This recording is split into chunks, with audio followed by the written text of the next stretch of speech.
হরে কৃষ্ণ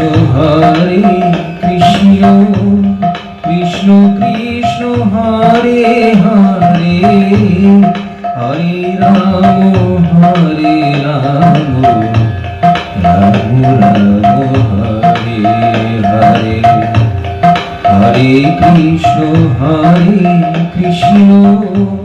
কৃষ্ণ কৃষ্ণ হরে হরে হরে রাম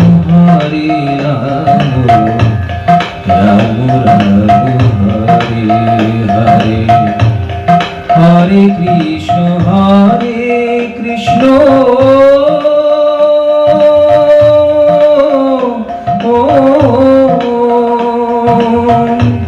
কৃষ্ণ কৃষ্ণ হরে হরে হরে রাম রাম রাম হরে হরে হরে কৃষ্ণ কৃষ্ণ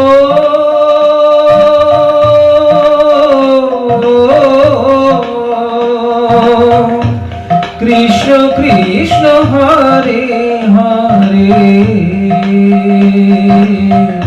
হরে রাম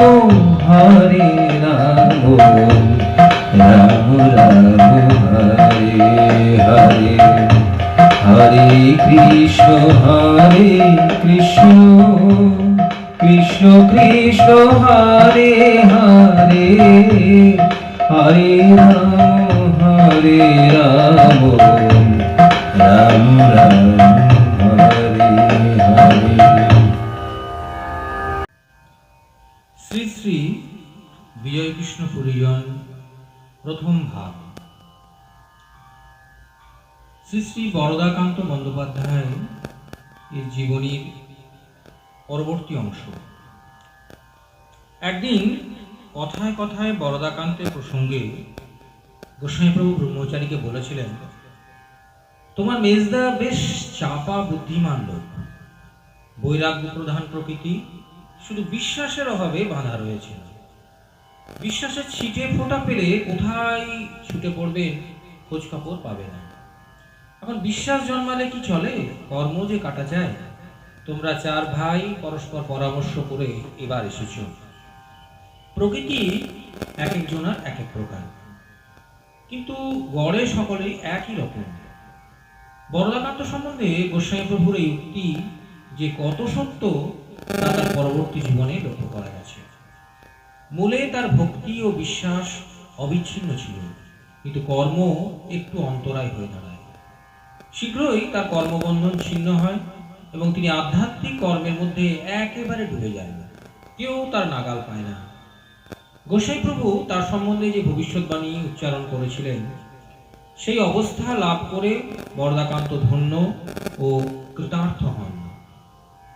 দীক্ষার কিছুকাল পরে তিনি কলকাতা হেয়ার স্কুলে বদলি হয়ে এলেন এবং এই সুযোগে আইন পরীক্ষা দিতে তার ইচ্ছা হল, কিন্তু বাদ সাধল তার চোখের অসুখ। পরীক্ষার 3 মাস আগে এই ব্যাধি তাকে আক্রমণ করে, কিন্তু তাতেও তিনি পিছপা করেন না। আইনের ইংরেজি বই তার স্ত্রী গিরিবালা পড়ে যেতেন, আর তিনি তাই শুনে পাঠ তৈরি করতেন। এমনই দৃঢ় সংকল্প ও অধ্যাবসায়ের দ্বিতীয় দৃষ্টান্ত বোধ করি আর নেই। গুরুদেবের কৃপায় পরীক্ষারম্ভে 2 সপ্তাহ পূর্বে তিনি রোগমুক্ত হন এবং স্বচ্ছন্দে পরীক্ষা দেন। এমন শুভ আরম্ভের পরিণতিও শুভ হয়। তিনি সসম্মানে বিএল পরীক্ষায় উত্তীর্ণ হন। গোস্বামী প্রভু তখন তাকে নির্দেশ দিলেন পূর্ণিয়ায় গিয়ে স্বাধীনভাবে ওকালতি করতে। তিনিও গুরু নির্দেশে বহুদিনের সরকারি চাকরি ছেড়ে দিয়ে পূর্ণিয়া চলে এলেন। আগেকার দিনে শ্বশুর জামাইতে ছিল বিরাট ব্যবধান। শ্বশুর বাড়িতে একদিন থাকতেও জামাইয়ের সম্মানে বাধ্য, আর এখন শ্বশুর বলতে বেশিরভাগ জামাই অজ্ঞান। শ্বশুর বাড়িতে থাকতে পারলে জামাইয়ের আনন্দের সীমা থাকে না। বরদাকান্ত ছিলেন এর বিপরীত। পূর্ণিয়ায় থাকাকালীন তার স্ত্রী গিরিবালা দেবী থাকতেন পিত্রালয়ে অসুস্থ পিতার সেবা শুশ্রূষার জন্য, কিন্তু স্বামী বেশি দিন মেয়েদের বাপের বাড়ি থাকা পছন্দ করতেন না।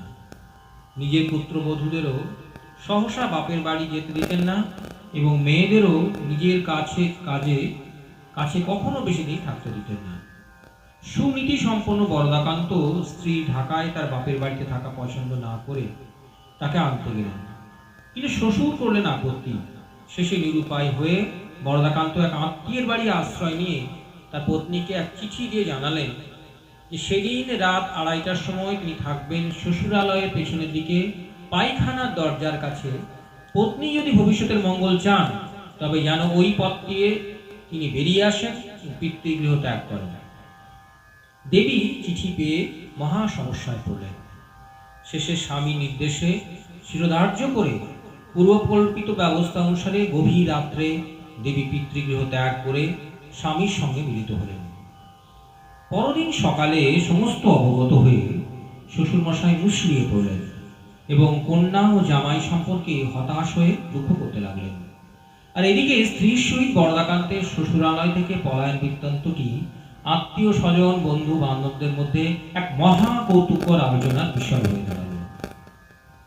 দেবীকে নিজ গৃহ পশ্চিম পাড়ায় রেখে তিনি চলে এলেন পূর্ণিয়ায়, কিন্তু শালিকা পতি পার্বতীচরণের বাড়ি থেকে তার সাধন ভজনে বাধা হচ্ছিল।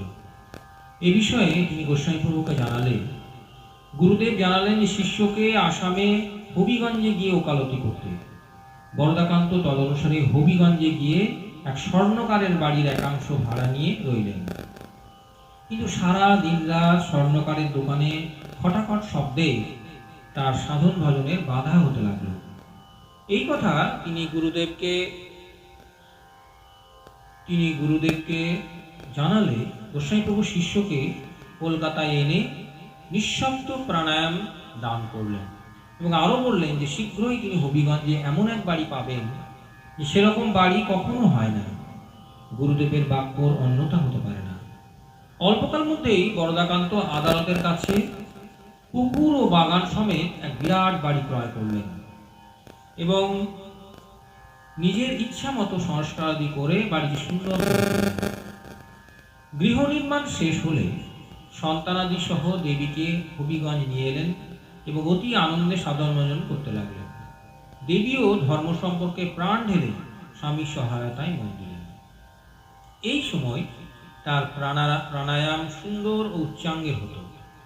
স্বাধীন আনন্দে ভগবত উপাসনার সুযোগ পেয়ে সাধন স্রোত তত্তর গতিতে ছুটে চলল। স্বামী স্ত্রী উভয়ে সাধন ভজনে তন্ময় হয়ে গেলেন। 5 বৎসর এরূপ নির্বাক সাধন ভজনের পর হঠাৎ এক দুর্ঘটনায় পড়লেন বরদাকান্ত। সেদিন দুপুরে তিনি আদালতে হঠাৎ সংবাদ পেলেন বাড়িতে আগুন লেগেছে। তিনি এসে দেখলেন অগ্নি তার লেলিহান জিহ্বা বিস্তার করে চলেছে, ঘরের পর ঘর ভস্মীভূত হচ্ছে। তিনি হাসি মুখে দৃশ্য দেখতে লাগলেন, স্ত্রী পুত্র কন্যাদের নিরাপদ স্থানে স্থানান্তরিত করে। হঠাৎ ঠাকুর ঘরের দিকে তার দৃষ্টি পড়ল। তখন নির্ভীক বরদাকান্ত অগ্নির লেলিহান জিহ্বাকে উপেক্ষা করে ঠাকুর ঘরে প্রবেশ পূর্বক এক হাতে বুকে করে গোস্বামীপ্রভু প্রতিকৃতি, অন্য হাতে নারায়ণ শিলার সিংহাসন মাথায় নিয়ে নিরাপদে ফিরে এলেন। পরে সকলকে নিয়ে মুন্সিফ বাবু গৃহে আশ্রয় নেন। এই সময় তিনি দেবীকে তার পিত্রালয়ে পাঠিয়ে দিয়ে পুনরায় গৃহ নির্মাণে মন দিলেন এবং অল্পকালেই গৃহ নির্মাণ কার্য শেষ হল। অতঃপর তিনি সন্তানাদি সহ দেবীকে হবিগঞ্জে আনার জন্য ঢাকায় পৌঁছালে হঠাৎ বৈমাত্র ভাই রোহিণীকান্তের এক জরুরি তার পেয়ে চলে গেলেন ভাইয়ের কাছে উলুবেড়িয়ার নিকট আমতায়। এখানে দারোগার কাজে নিরত ছিলেন রোহিণীকান্ত। সেখানে এসে দাদা দেখলেন তার ভাই এক কঠিন মামলায় জড়িয়ে পড়েছিলেন। মামলা এত জটিল যে রক্ষা পাওয়া তার অসম্ভব।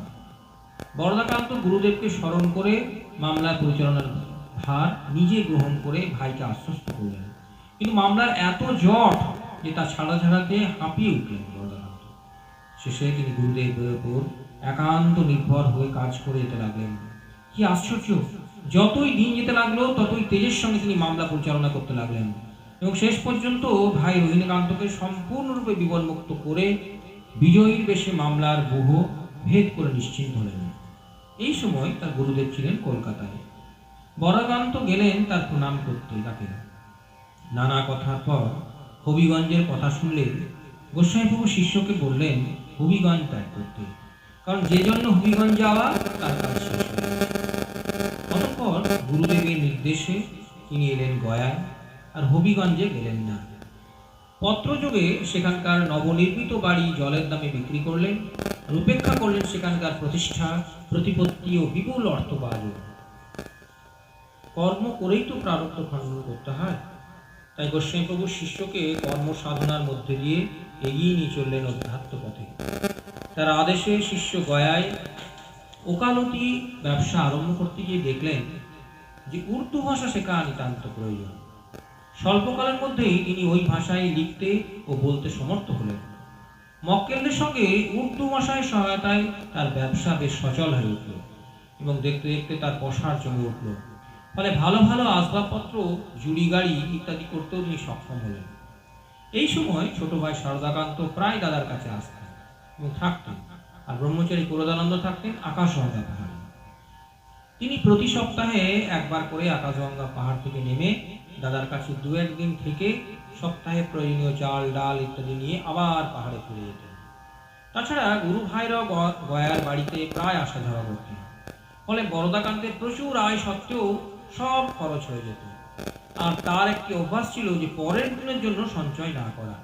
তাতে কখনো কখনো সংসারের অভাব দেখা দিলেও সে অভাব স্থায়ী হয়নি। বরদাকান্ত বিশ্বাস করতেন যে কোনো বিষয়ে নিষ্ঠা না থাকলে তাতে সফল হওয়া যায় না।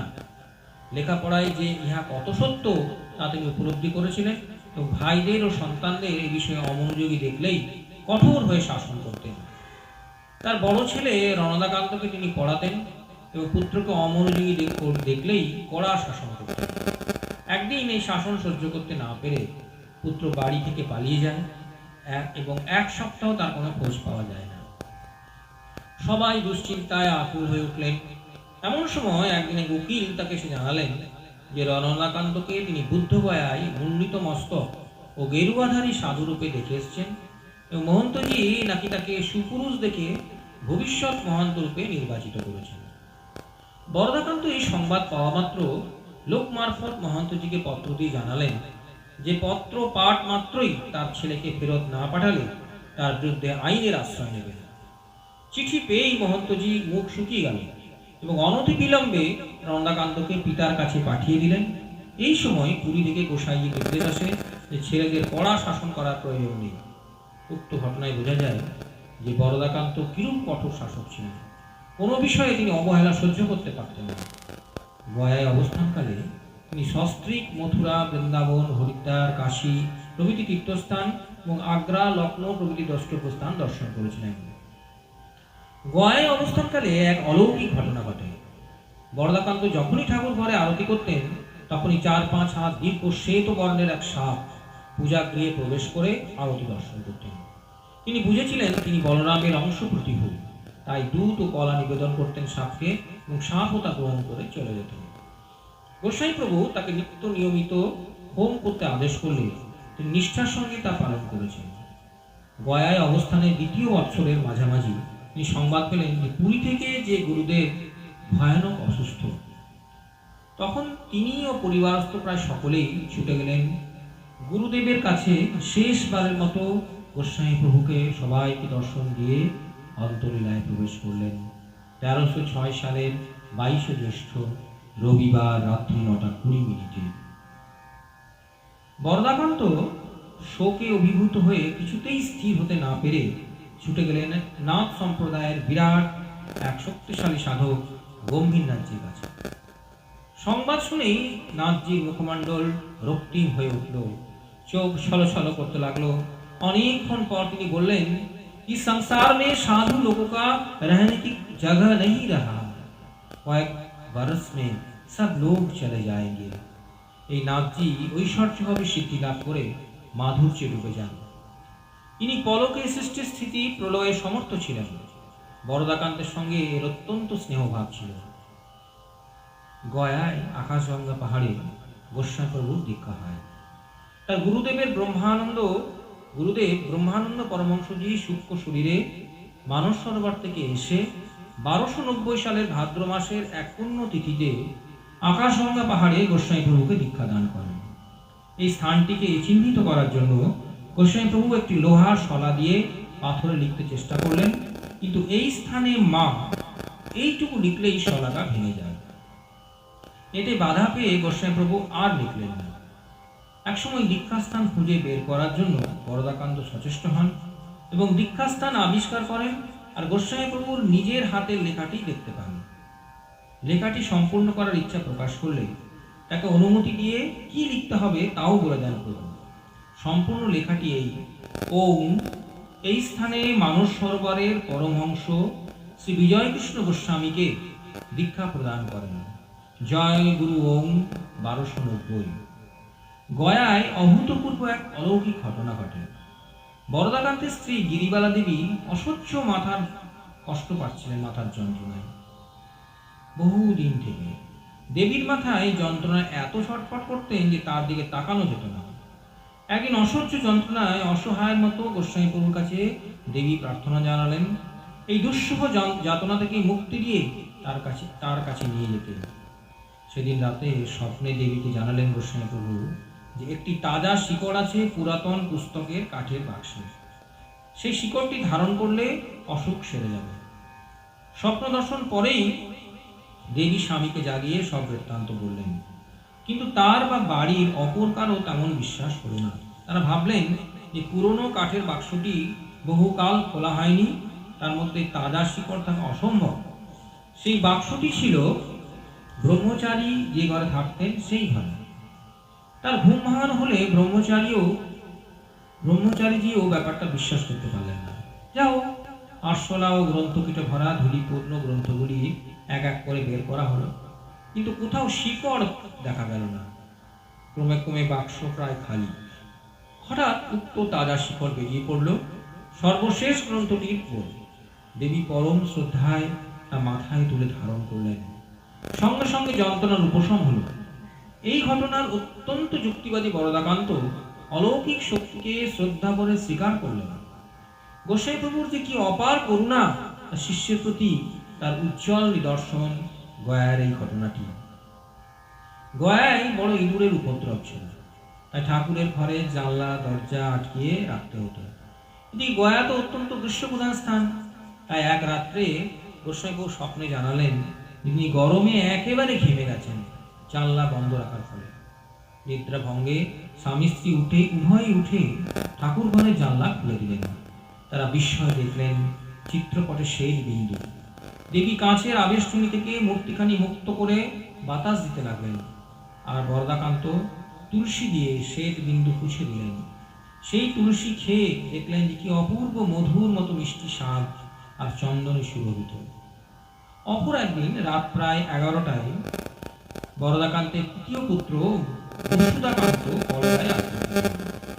6 বৎসরের বালককে সুস্থ করার জন্য সবাই ব্যস্ত ও চিন্তিত। যা হোক, সুচিকিৎসার ফলে আশঙ্কা কেটে গেল। কিন্তু এই সংবাদ অদূরে আকাশগঙ্গা পাহাড়ে অবস্থানরত কুলদানন্দকে দিতে কারো মনে হয়নি। ধীরে ধীরে রোগী যখন সুস্থভাবে ঘুমিয়ে পড়ে এবং বরদাকান্তের বড় মেয়ে লাবণ্য দেবী রোগীর পাশে তার দেখাশোনায় নিরত, সেই সময় খোলা জানলা দিয়ে লাবণ্য দেবী দেখলেন তার কাকা কুলদানন্দ সে গভীর অন্ধকারে ছুটতে ছুটতে আসছেন।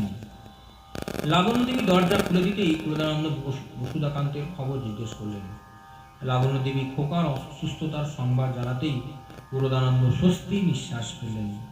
পরে ভাইজি আগে জিজ্ঞেস করলেন যে তিনি খোকার কথা কি করে জানতে পারলেন। তার উত্তরে কুলদানন্দ বললেন, বারে আমি জানবো না, আমি সারা রাত ওর জন্য যুদ্ধ করলাম। রাত্রে আসনে বসে আছি, হঠাৎ দেখলাম কে একজন ওকে ধরে নিয়ে যাচ্ছে। দেখেই আমি যে তাড়াতাড়ি পথ রুখে দাঁড়ালাম। এই রাতে এইটুকু শিশুকে একটি অপরিচিত লোক নিয়ে যাচ্ছে দেখে ব্যাপারটা ঠিক সুবিধের মনে হলো না। আমি পথ রুখে দাঁড়াতেই লোকটা আমাকে ধাক্কা দিয়ে সরাতে চাইল। আমি কিছুতেই পথ ছাড়লাম না। তখন সে ক্রুদ্ধ হয়ে আমাকে ঝাঁপতে ধরলো। দুজনে ধাক্কা ধাক্কি শুরু হলো। সারা রাত এরূপ চলল। এতক্ষণ গুরু দেওয়ার নাম মনে ছিল না। এবার মনে পড়ে এই গুরুদেবকে স্মরণ করে দ্বিগুণ বলে লোকটাকে চেপে ধরলাম। হঠাৎ দেখি কোথায় লোক শূন্যের সঙ্গে লড়াই করছে, যেন ফেলকি। লোকও নেই, খোকাও নেই, অথচ ব্যাপারটা ঘটেছে তাতে সন্দেহ নেই। দেখলাম সমস্ত হাত পা পাথরের ধাক্কায় ছিঁড়ে গেছে। মনে অত্যন্ত খটকা লাগলো, তাই সে অবস্থাতেই ছুটতে ছুটতে এসেছি। যাক, গুরুদেবের দয়া ও নামের মাহাত্ম্যে ভয় কেটে গেছে। এই বলে ব্রহ্মচারী বসে পড়লেন আর কপাল দিয়ে টপ টপ করে ঘাম ঝরতে লাগলো। সেই দারুণ শীতের রাত্রে দেখা গেল তার সমস্ত অঙ্গ প্রত্যঙ্গ ক্ষত বিক্ষত। এই ঘটনা প্রমাণ করে দেয় যে বিদেহী অবস্থাতেও সদ্গুরুর কৃপা বর্ষিত হয় সদা সর্বদা শিষ্যদের আপদে বিপদে। বরদাকান্তের মালতী নামে অষ্টম বর্ষে এক কন্যা কিছুদিন রোগ ভোগের পর দেহত্যাগ করে। কিছুদিন পরে সে স্বপ্নে আবির্ভূত হয়ে গয়ায় প্রেতশিলায় পিণ্ডদান প্রার্থনা করে। স্বামী স্ত্রী উভয়ে গেলেন প্রেতশিলায় পিণ্ডদান কার্যে। শিলার উপরে পিণ্ডদানে তারা উদ্যত হলে দেখা গেল সেই বালার কোমল হাত দুখানি শূন্য পথে প্রকাশিত হলো। এই ঘটনা অন্যের কাছে প্রহেলিকার মতো বোধ হতে পারে, কিন্তু এর পশ্চাতে যে সুগভীর সত্য আছে তাতে কোনো সন্দেহ নেই। ব্রহ্মচারী কুলদানন্দ আকাশগঙ্গা পাহাড়ে কিছুদিন সাধন ভোজন করে অন্যত্র চলে যান। গয়ায় থাকাকালীন শিবদাস নামে এক বলিষ্ঠ সাধু ব্রহ্মচারীর সেবা করতেন। ব্রহ্মচারী গয়া থেকে চলে গেলে শিবদাস ওই আকাশগঙ্গায় থাকতে লাগলেন। সাধু শিবদাস বরদাকান্তকে নিজের পিতার মতো শ্রদ্ধা করতেন, আর বরদাকান্ত তার সমস্ত দেখাশোনা করতেন। একটা সস্নেহ মধুর সম্পর্ক গড়ে উঠেছিল। শীতকালের এক রাত্রে সাধু ধুনি জ্বালিয়ে সমাধিস্থ হয়ে আছেন। এমন সময় ধুনির আগুন লেগে সাধুর হাঁটু সাংঘাতিকভাবে পড়ে যায়। যখন সাধুর জ্ঞান হলো তখন অবস্থা অত্যন্ত আশঙ্কাজনক। আর ঠিক সেই সময় বরদাকান্ত কাছারি ছুটি উপলক্ষে দেশের বাড়িতে যাওয়ার জন্য প্রস্তুত। হঠাৎ সাধুর সংবাদ জেনে বরদাকান্ত ছুটে গেলেন পাহাড়ে এবং নিজের বুকে করে তাকে নিচে নামিয়ে আনলেন এবং হাসপাতালে তার চিকিৎসার ব্যবস্থা করলেন। কিন্তু সাধুর আয়ু ফুরিয়ে এসেছিল। দুদিন পরেই শিবদাস দেহ রক্ষা করেন। তখন বরদাকান্ত সাধুর পরলৌকিক কার্য যথাশাস্ত্র সম্পন্ন করলেন। দেখতে দেখতে 6 বৎসর কেটে গেল গয়ায়। এমন সময় একদিন স্বপ্নে গোস্বামী প্রভু আবির্ভূত হয়ে দেবীকে জানালেন যে গয়া থাকার কাজ শেষ হয়ে গেছে, এবার কর্ম শেষ হয়ে গেছে, আর বরদাকান্তের ওকালতি করার প্রয়োজন নেই। এ বিষয়ে স্বামী স্ত্রীর মধ্যে নানা প্রশ্ন এলে গোস্বামী প্রভু পুনরায় স্বপ্নে জানিয়ে দিলেন যে বরদাকান্ত গিরিবালার দেবী সমস্ত ভার তিনি গ্রহণ করলেন। স্বপ্ন দেখিয়েছিলেন গোস্বামী প্রভু দেবীকে। সুতরাং দেবী সমগ্র স্বপ্ন বৃত্তান্ত স্বামীকে জানালে বরদাকান্ত চলে গেলেন কপিল ধারায় গম্ভীরনাথজির কাছে এবং তাকে সব নিবেদন করলেন। সব শুনে খানিকক্ষণ চোখ বন্ধ করে ধ্যানমগ্ন হলেন নাথজি, কিন্তু পরে বললেন, সব सच है, ये सब सपनों का भीतर सपन, সব মায়া है। বরদাকান্তের আর দ্বিধা রইল না। তিনি নাথজির আশ্রম থেকে ফিরে এসে অল্প দিনের মধ্যেই বাড়ি ঘর আসবাবপত্র গাড়ি ঘোড়া সব জলের দরে বিক্রি করে ঢাকা রওনা হলেন সকলকে নিয়ে। এইবার বহির্মুখী সকল কর্ম ত্যাগ করে একবার আত্মস্থ হয়ে পড়লেন। কর্ম সমবায় ভোগান্তেই তো কর্মের অবসান। সেই যে বহু পূর্বে লোকনাথ ব্রহ্মচারী বরদাকান্তকে বলেছিলেন কিছুকাল অর্থ উপার্জন করে ভোগ করে নিতে, ভোগ করেই কর্ম শেষ করতে হয়, নতুবা সাধন ভজনে বিলম্ব ঘটে। মরপুরুষরা পূর্বেই সব জানতে পারেন। তাই বারদী ব্রহ্মচারী বরদাকান্ত সম্বন্ধে যে ভবিষ্যৎবাণী উচ্চারণ করেছিলেন তার অক্ষরে অক্ষরে সত্য হল। সর্বকর্ম পরিহার পূর্বক ধর্মপথে সম্পূর্ণরূপে আত্মনিয়োগের বাসনায় বরদাকান্ত গোস্বামী প্রভুর নির্দেশে গুরুদেবের সাধনস্থল গেন্ডারিয়ায় বাস করার জন্য ঢাকায় চলে এলেন সবাইকে নিয়ে। গেন্ডারিয়ায় এসে প্রথমে এক ভাড়া বাড়িতে বাস করতে লাগলেন বরদাকান্ত। পরে নিজেই একটি সুন্দর বাড়ি তৈরি করে স্থায়ীভাবে সেখানে সকলকে নিয়ে বাস করতে লাগলেন। বাড়ির এক নির্জন অংশে পঞ্চবটির একটি কুঞ্জ নির্মাণ ও বটবৃক্ষ বলে শানমাঘ্ন বেদি রচনা করে সেখানে ধুনি কুণ্ড স্থাপন করলেন। এই ধুনির সামনে তার স্থায়ী আসন ছিল, আর তার পাশেই ছিল তুলসী মঞ্চ। এই ধুনিকুণ্ড অনুক্ষণ জ্বলত, ঝড় বৃষ্টি বা শিলাবৃষ্টিতেও এই প্রাণ শক্তি নির্বাপিত হতো না। গুরুদেবের আশ্রম সান্নিধ্যে সাধন ভজনে বরদাকান্ত পরম তৃপ্ত হলেন এবং তার অবস্থাও দ্রুত উন্নত হতে লাগল। গুরুদেবের পুত্র যোগজীবন গোস্বামী এবং বিধুভূষণ মজুমদার, রাধামোহন গুহ, নবকুমার বাগচি, কিশোরীলাল সেন প্রভৃতি গুরু ভাইদের সঙ্গলাভে বরদাকান্তের সাধন জীবন পরিপুষ্ট হতে লাগল। বরদাকান্ত নিজে কখনো দালানে থাকতেন না। বাড়ির এক নির্জন অংশে চৌচালা মাটির ঘরে বাস করতেন। শেষ রাত্রি 2:30টায় শয্যা ত্যাগান্তে বাইরে এসে শৌচাদি শেষ করে স্নানান্তে কুটিরে প্রত্যাগমন পূর্বক প্রাণায়াম প্রস্তুত।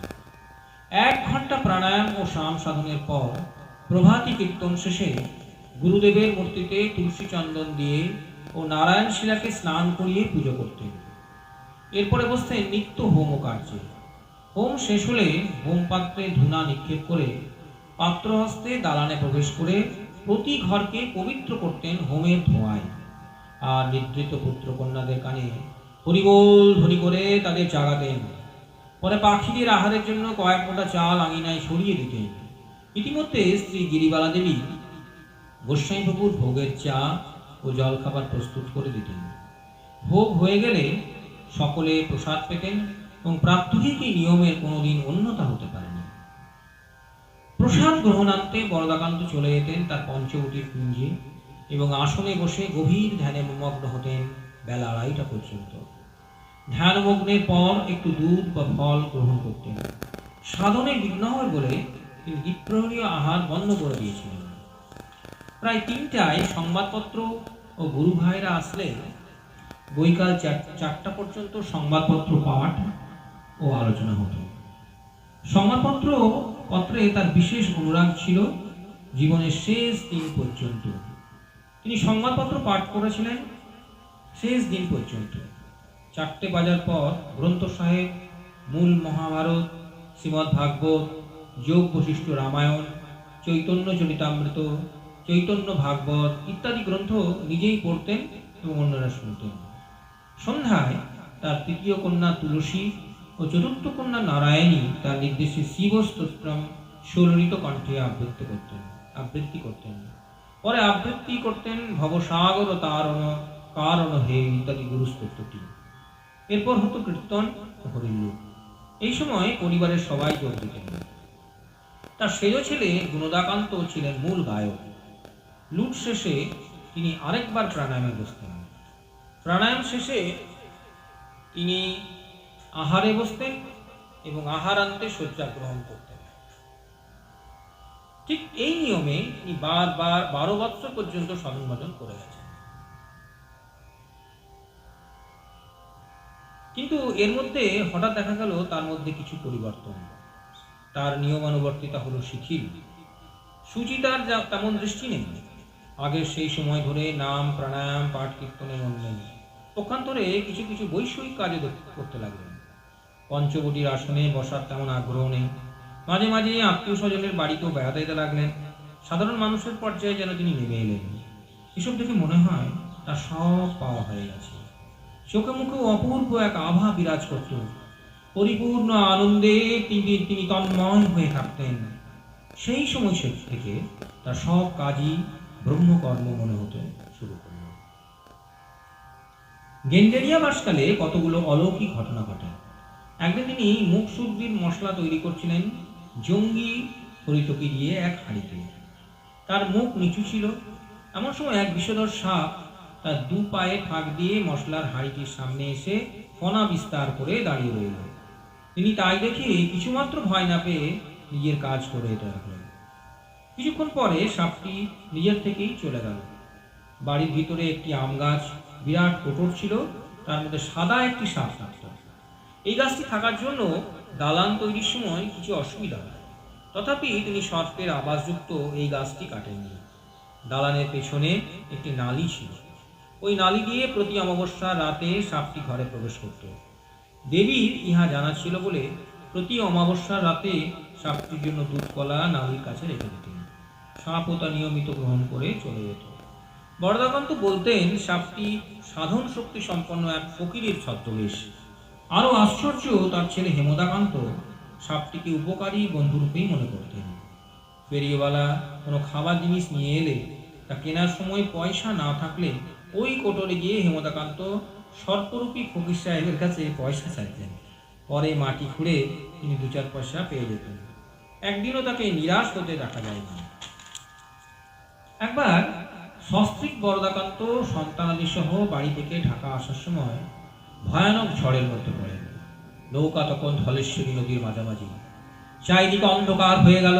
প্রকাণ্ড প্রকাণ্ড ঢেউতে নৌকা ডুবে যাবার উপক্রম। মাঝিরা প্রাণপণ চেষ্টাতে নৌকা স্থির রাখতে না পেরে হতাশ হয়ে ভগবানকে স্মরণ করতে করতে বলল বরদাকান্তকে। তখন তিনি বেডিং খুলে বালিশগুলি প্রত্যেক সন্তানের কোমরে বেঁধে দিলেন এবং এই ভরসায় যে নৌকা ডুবে গেলেও তারা কিছুক্ষণ ভেসে থাকতে পারবে। এরপর ছোট ছেলেটিকে বুকে নিয়ে পত্নী সহ তিনি গোস্বামী প্রভুর স্মরণপূর্বক অপূর্ব শ্রী গুরুরূপ হৃদয়ে সদা ভাবনারে এই সঙ্গীতটি গাইতে লাগলেন। অপূর্ব শ্রী গুরুরূপ, অপূর্ব শ্রী গুরুরূপ, হৃদয়ে সদা ভাবনারে, ভবন বর্ষ মানু হবে, সমন ভয়ার রবে না রে। অপূর্ব শ্রী গুরু রূপ, অপূর্ব শ্রী গুরু রূপ। অকস্মাৎ নৌকাটি ভীষণ কেঁপে উঠল আর সোজা হয়ে তীর বেগে ছুটতে লাগলো। দেখতে দেখতে নিষ্কম্প নৌকাটি পরাপর চড়ের উপর গিয়ে পর পারে চড়ার উপর গিয়ে ঠেকে গেল। মনে হলো কে যেন নৌকাটি হাতে ধরে তুলে বসিয়ে দিয়ে গেল। গোস্বামী প্রভুকে স্মরণ মাত্রই তিনি নিজে এসে বিপদাপন্ন শিষ্যকে নিরাপদ অবস্থায় এনে দিলেন। বরদাকান্তের ভগ্নিপতি অম্বিকাচরণ চট্টোপাধ্যায় কুমিল্লায় চাকরি করতেন। একদিন ভগিনীর কাছ থেকে একসঙ্গে জরুরি চিঠি ও তার পেয়ে বরদাকান্ত সঙ্গে সঙ্গে কুমিল্লা রওনা হয়ে গেলেন। সেখানে গিয়ে দেখেন তার বিবাহযোগ্য ভগিনীয়কে এক ভৈরবী ভর করেছে। যে কোনোদিন সংস্কৃত পড়েনি সে ভগিনীয় সর্বদা অনর্গল সংস্কৃত পড়ে যাচ্ছে। এমনকি মামা ভাগ্নির মধ্যে অনর্গল তর্ক চলল। বরদাকান্ত বুঝতে পেরে সকলকে বললেন যে মেয়েটি আশ্রয় করেছে এক শক্তিশালী ভৈরবী আত্মা। পরের দিন আবার মামা ভাগ্নিতে সংস্কৃতে কথাবার্তার সময় ভৈরবীকে উদ্দেশ্য করে বরদাকান্ত জিজ্ঞেস করলেন কেন সে তার ভগ্নীকে আশ্রয় করেছে। এর উত্তরে ভাগ্নির দেহে আশ্রিতা ভৈরবী জানায় যে মেয়েটির দেহ ও আত্মা অতি পবিত্র জেনে সে তাকে আশ্রয় করেছে। বরদাকান্ত আবার তাকে বললেন যে মেয়েটি এখনো অবিবাহিতা, সুতরাং তার সর্বনাশ না করে সে যেন মেয়েটির দেহ ছেড়ে চলে যায়। ভৈরবী বলল যে সে এমন ভালো আশ্রয় হলে সে কোথাও যেতে পারবে না।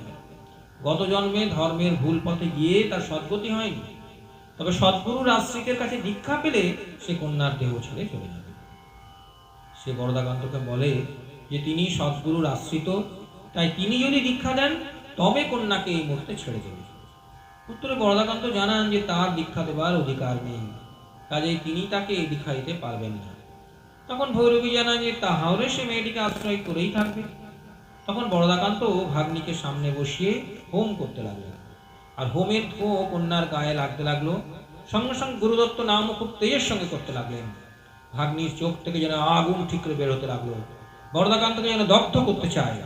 এক একবার দেখা গেল ভাগ্নি উপরে মুখ তুলে কাকে যেন দেখছে এবং সঙ্গে সঙ্গে নিষ্প্রভ হয়ে নিস্তেজ হয়ে চোখ অবনত করছে।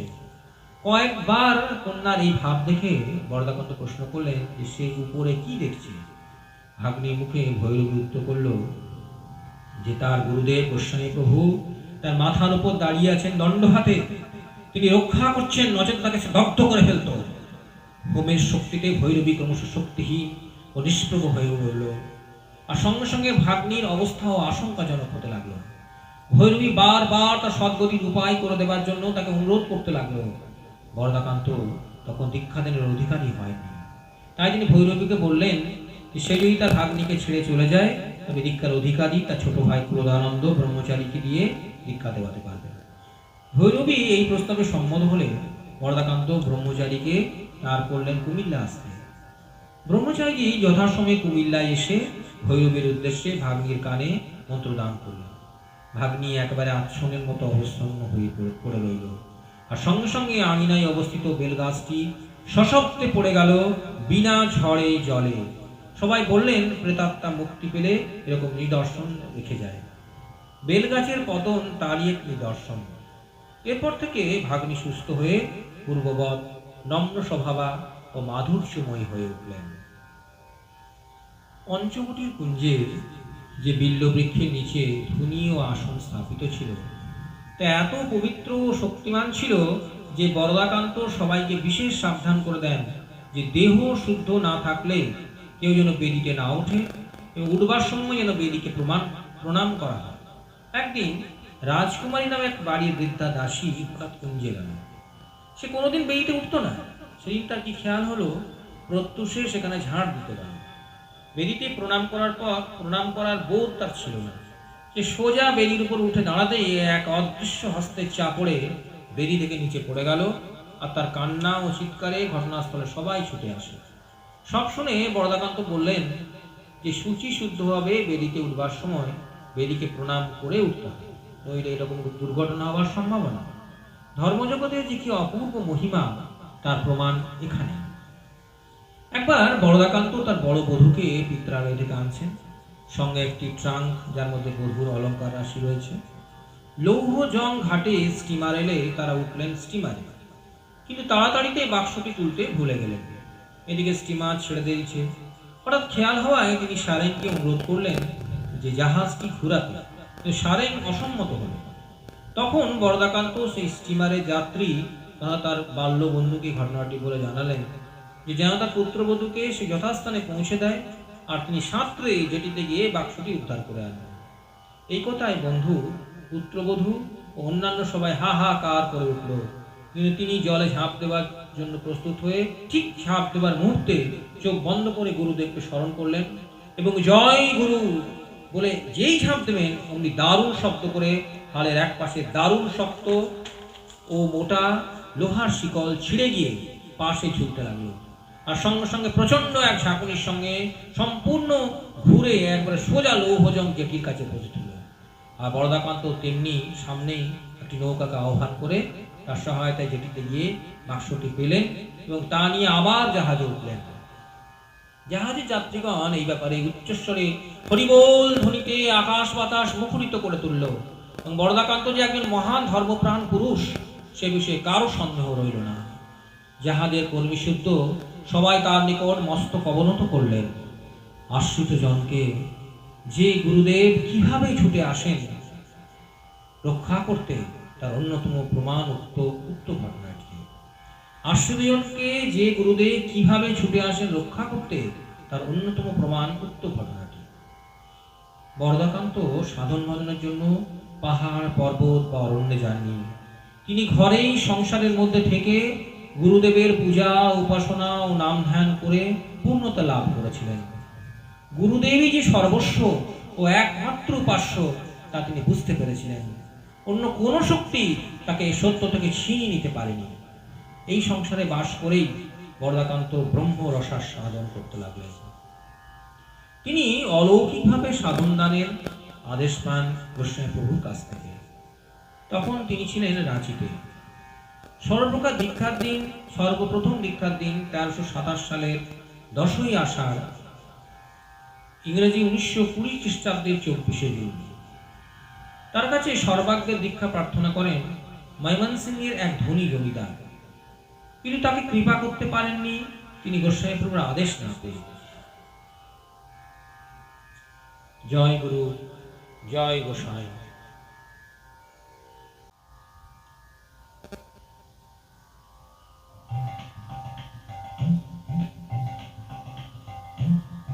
ভজ গুরু গৌরাঙ্গ রাধা গোবিন্দ ব্রহ্ম নারায়ণ হরে কৃষ্ণ রাম।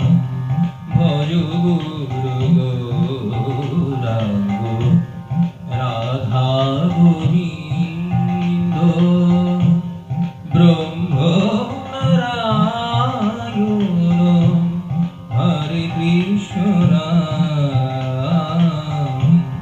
ভজ গুরু গৌরাঙ্গ রাধা গোবিন্দ ব্রহ্ম নারায়ণ হরে কৃষ্ণ রাম।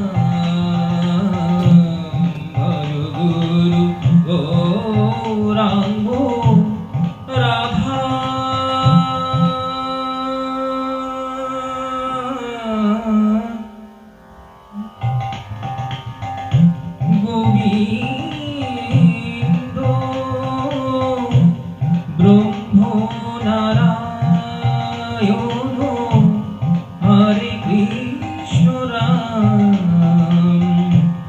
ভজ গুরু গৌরাঙ্গ রাধা গোবিন্দ ব্রহ্ম নারায়ণ হরে কৃষ্ণ রাম ভজ গুরু গৌরাঙ্গ রাধা গোবিন্দ ব্রহ্ম নারায়ণ হরে কৃষ্ণ রাম ভজ গুরু গৌরাঙ্গ রাধা গোবিন্দ ব্রহ্ম নারায়ণ হরে কৃষ্ণ রাম ভজ গুরু গৌরাঙ্গ রাধা গোবিন্দ ব্রহ্ম নারায়ণ হরে কৃষ্ণ রাম ভজ গুরু গৌরাঙ্গ রাধা গোবিন্দ ব্রহ্ম নারায়ণ হরে কৃষ্ণ রাম ভজ গুরু গৌরাঙ্গ রাধা গোবিন্দ ব্রহ্ম নারায়ণ